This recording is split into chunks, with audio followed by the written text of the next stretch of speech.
Last night I went to see Batman vs. Superman down at the Big D Theater at Myrtle Beach. This was Broadway at the Beach in Myrtle Beach, South Carolina. And if you're not familiar with Big D, basically it's IMAX. Same thing as IMAX, that huge screen. And with this being such a big event movie, I felt like this was the proper way to see it. And a lot of people agreed with me because it was definitely a packed house. I started to actually go ahead and post my review last night, but I spoke to a friend about it and I said, I would sleep on it and maybe get my thoughts together and just process things a little bit more, to be completely fair. But my thoughts really haven't changed that much. Okay, and I'm not going to say what my final verdict is on it. We'll get to that, but I'll just go ahead and talk about the strengths and weaknesses of the movie. And before I do that, let me go ahead and tell you that the footage that you're seeing right now, this was filmed the other day. Just some Batman vs. Superman related pickups that I got a couple of days ago. Okay, let me go ahead and get into the strengths first. I would say that overall, the cast is the movie's biggest strength. Ben Affleck is Bruce Wayne. Ben Affleck is Batman. Anybody that was concerned about him, they might as well calm their nerves and go ahead and eat some humble pie again. And some people just have to learn to wait and see when it comes to casting. Too often, comic book fans, they just completely go off about casting decisions without really seeing what a person has to deliver. So I hope that they all just calm their nerves and realize that, yes, Ben Affleck is definitely one of the biggest strengths of this movie. He really suits the character well in and out of the Batman suit. Whereas you look at some past actors that played Batman, they just didn't quite deliver one way or the other.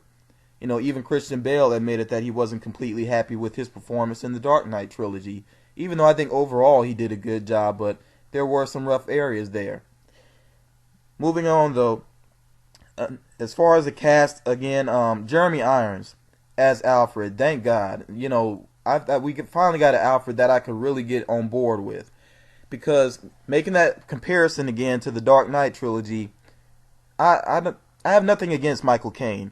Okay, Michael Caine is a good actor, obviously, but the way that Alfred was written in that trilogy really annoyed me.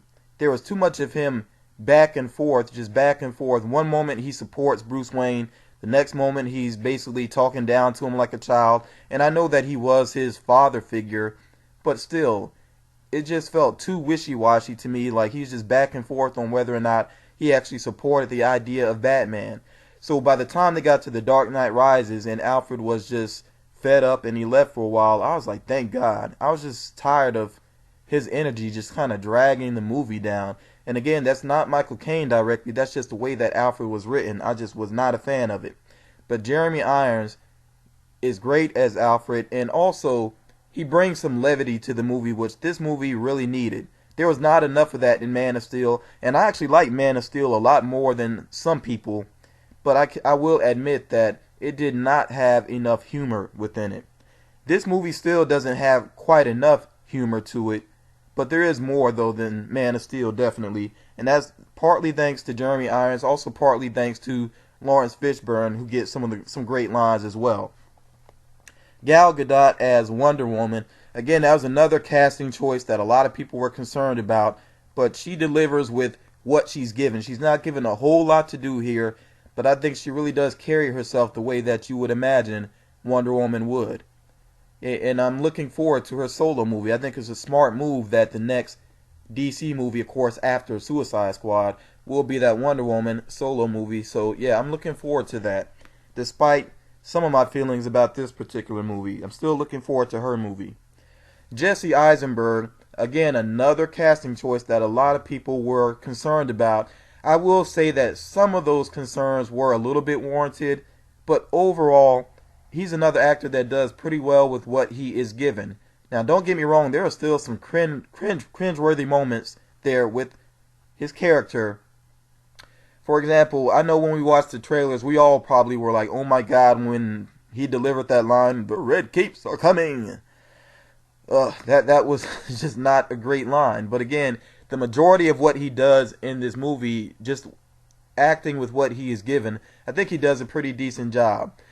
His final scene, I'm not going to say what it is, though, very weak. I'll just say that. And when you see it, you can agree or disagree, but it was just annoying to me the way that they ended with him, and that's just unfortunate because he did his best, I feel, with what he was given. Moving on, I'll talk a little bit more about the cast in a moment, but let me move on to another strength here.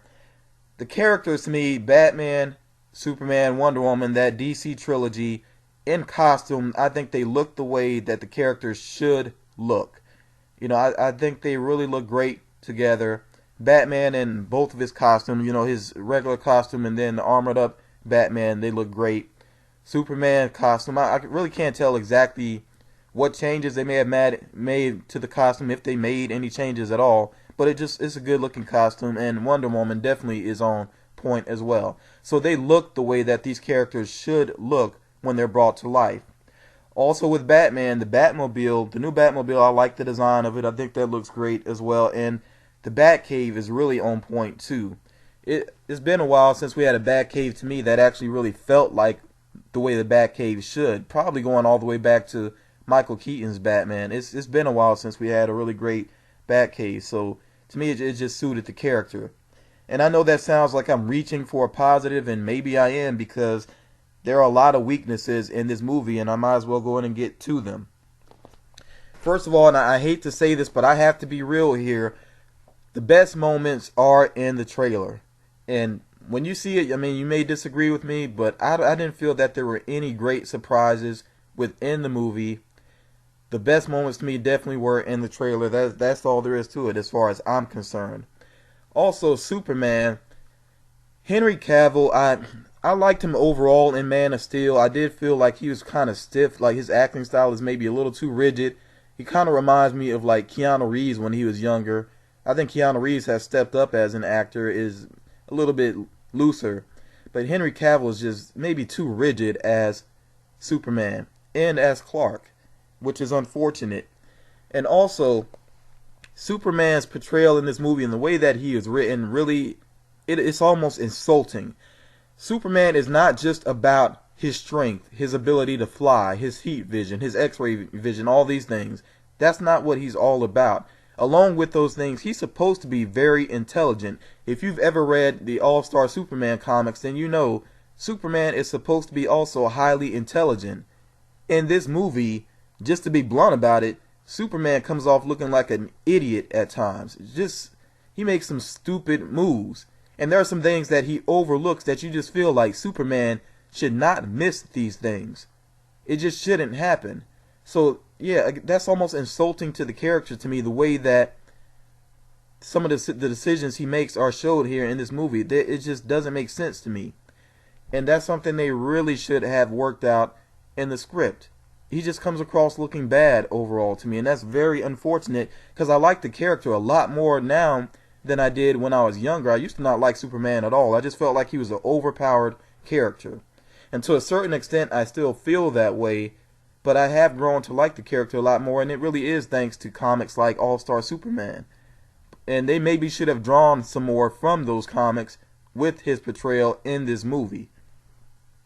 Okay, but that's enough about him. Let me move on. I do have to say, and this is something else you may have heard of by now, there are some huge plot holes in this movie. I mean, there are plot holes so big you could probably drive the Batmobile through them. Obvious plot holes. You don't really understand why Lex Luthor, or the son of Lex Luthor, is doing all of the things that he does. And I'm so tired of villains that are just evil for the sake of evil. Now, if Zack Snyder or anybody else wants to say, well, in the director's cut, you know, you'll learn a lot more about why he does the things he does, that's not good enough for me. I paid my money, you know, to go see this movie. I should be able to see a villain that has some motivation behind him. I shouldn't have to wait to a director's cut. And if that is the case, if there were some scenes cut that helped to show Lex Luthor's motivations, they could have been put in the movie, because there are some other things in this movie that clearly could have been taken out. Okay, and again, you may disagree with me when you see that, but I feel like definitely there are some moments that could have been taken out of this movie, and they could have used more time to really set up Lex Luthor's motivations and to set up some other things as well, including the Justice League. Because my God, I've heard a lot of critics say this, and I gotta agree with them. There is some really lazy setup for where they're going with these movies, and with that Dawn of Justice aspect of the movie. It just didn't work for me. It felt very lazy, very just tossed in there.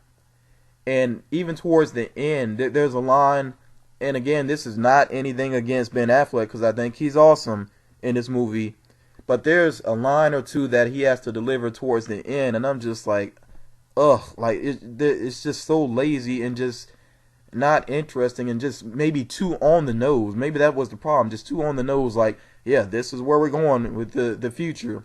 And speaking of the future, there are some things also that happen in this movie, some hints about where things are going that I just did not like, because you just know that we're going to have to wait 2 or 3 years or so to get these answers. It's not like with the Marvel movies where they set up maybe the next, something that's going to happen in the next movie, or, you know, something that'll happen in the next, like after the next movie, and then the next one, you know, something will come along there. I think Marvel does a much better job about setting up where they are headed. And I am not some Marvel fanboy. Let's be clear about that. I actually like DC more. So you know that I'm being honest here just by saying that they're not handling it well this far as setting up basically an ongoing movie universe. They haven't done well with that just yet. Maybe that will improve along the way, but I will say it's amazing to me how much that this movie reminded me of Amazing Spider-Man 2, and that's definitely not a good thing. One more thing, and let me not forget about it, one more thing I need to address here, and I know that's the end of the footage there, but I've got to talk about this real quick. The CGI in this movie, there are some moments that just, I can't believe that they kept these shots in and that they had the nerve to hold on to, like keep the camera focused on some of these shots for so long. And I know right away you might be thinking, oh, Doomsday must look horrible. Actually, I don't think Doomsday is as bad as some people go on about him. But there is a particular shot of Superman. I'm not going to say what happens or what the shot is exactly, but there's a shot of Superman that they hold on that just looks horrible. It really looks horrible, and I cannot believe that they held on to it for so long. So some of the CGI towards the end, definitely dodgy. Again here, running back down the strengths, most of the cast was on point. Ben Affleck, Jeremy Irons, Gal Gadot, Lawrence Fishburne, and Jesse Eisenberg. Overall, Jesse Eisenberg, not completely. And you'll notice here that Amy Adams is missing, and that's not nothing against her. Again, fantastic actress, just not given nearly enough to do in this movie. In fact, the things that she does and the things that she says, they all felt like the same beats from Man of Steel. It felt like she was just repeating actions and statements that she made in the first movie. So that's why I didn't feel like she really brought much to the movie. Again, nothing against the actress, but just the way that Lois Lane was written just didn't really work for me. The other strength, again, the great costumes and vehicle design. I think those, you know, everything basically looked the way that it should. In my long list of weaknesses, running back down, and again, I feel like the best moments were in the trailers. Superman should have been portrayed as a smarter character, a more intelligent character. You know, just not about brute force. That was a big problem for me. Again, the script was full of plot holes, and there's also some repetitive exposition. I didn't mention that before. There's definitely some weak dialogue, and yes, some of that weak dialogue is given to Jesse Eisenberg's Lex Luthor. There's a lack of motivation for Lex Luthor, some rough CGI. I didn't mention this before as well. There's definitely some underwhelming action. In fact, some of the action in the trailers, some of it looked a little bit stiff to me. Some of it looked pretty cool. But when it comes down to it, when you see the actual movie, there were moments in this movie that reminded me of the action in Transformers, and that's not good. When you can't really follow exactly what's going on, that's definitely not a good thing. And I don't even understand why some of the action was smoother in the trailer than it was in the actual movie. And lastly there, as far as weakness is concerned, definitely a weak setup for the Justice League.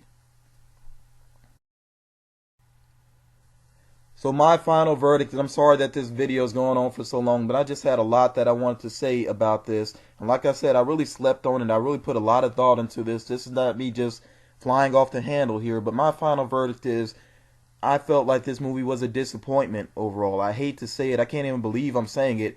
After all this time and all this anticipation, I feel like overall this was a disappointment. Now, I know that if you're interested, you're going to see it regardless. You're going to go see it. But I'll just say kind of curb your enthusiasm maybe a little bit there, because it just doesn't deliver the way that it should. That's just my opinion about it. But you all in the comments, let me know if you've seen it, what you think about it. If you're going to see it, what are your thoughts so far? Please avoid leaving any spoilers down in the comments. If you want to talk to me directly, if you want to send me a direct message with some more detailed thoughts, that's fine. But please don't spoil it for anybody down in the comments. And I am interested to hear other people's thoughts as well, because I know a lot of people are saying, oh, the critics are being too harsh, but I want to hear from you directly, the fans. What do you think about this movie? Okay, that's all I have for now. Looking forward to tomorrow night on my channel, and if you follow my channel, you should know why. But that's enough for now. You all take care.